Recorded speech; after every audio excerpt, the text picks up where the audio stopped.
नंदीग्राम से चुनाव लड़ेंगी ममता बनर्जी, 251 सीटों पर घोषित किए उम्मीदवार। पश्चिम बंगाल में टीएमसी के 291 उम्मीदवारों की लिस्ट का सीएम ममता बनर्जी ने ऐलान कर दिया है। खुद सीएम ममता बनर्जी ने नंदीग्राम से चुनाव में उतरने का फैसला लिया है।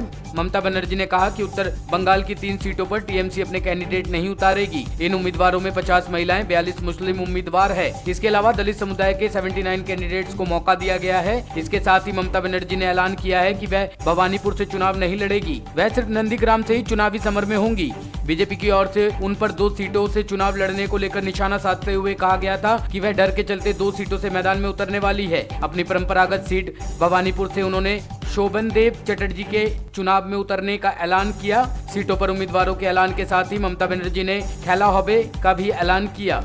ममता बनर्जी ने कहा कि हमने दार्जिलिंग में 3 सीटें सहयोगी दलों को लेने का फैसला लिया है। पश्चिम बंगाल की सीएम ने कहा कि हमने 80 साल से अधिक आयु वाले लोगों को चुनाव में न उतरने का फैसला लिया है। उन्होंने बताया कि टीएमसी के 28 मौजूदा विधायकों को इस बार टिकट नहीं दिया है। उम्मीदवारों का ऐलान करते हुए ममता बनर्जी ने बीजेपी पर जमकर निशाना साधा। इसके अलावा कांग्रेस और वाम दलों पर भी बरसते हुए ममता ने कहा कि वह बीजेपी से कंधे से कंधा मिलाकर चुनाव लड़ रहे हैं। मुर्शिदाबाद विधानसभा सीट से टीएमसी ने इदरीस अली को चुनावी समर में उतारा है। इसके अलावा आसनसोल दक्षिण से सायोनी घोष, बेहाला पूरब से रत्ना चटर्जी, सिंगूर से बेचराम चन्ना, सिलीगुड़ी से ओम प्रकाश मिश्रा को मौका दिया गया है। क्रिकेटर मनोज तिवारी को हावड़ा की श्रीवरपुर सीट से उतारा गया है। बैरकपुर से राज चक्रवर्ती, मंतेश्वर से सिद्दीकुल्ला चौधरी, मेदिनीपुर से जून मल्लैया, राजरहट से अदिति मुंशी को मौका दिया गया है। इसके अलावा चांदीपुर से सोहम, नॉर्थ दमदम से चंद्रिमा भट्टाचार्य, कमरहट्टी से मदन मिश्रा, श्यामपुकुर से मंत्री शशि पांजा और विधाननगर से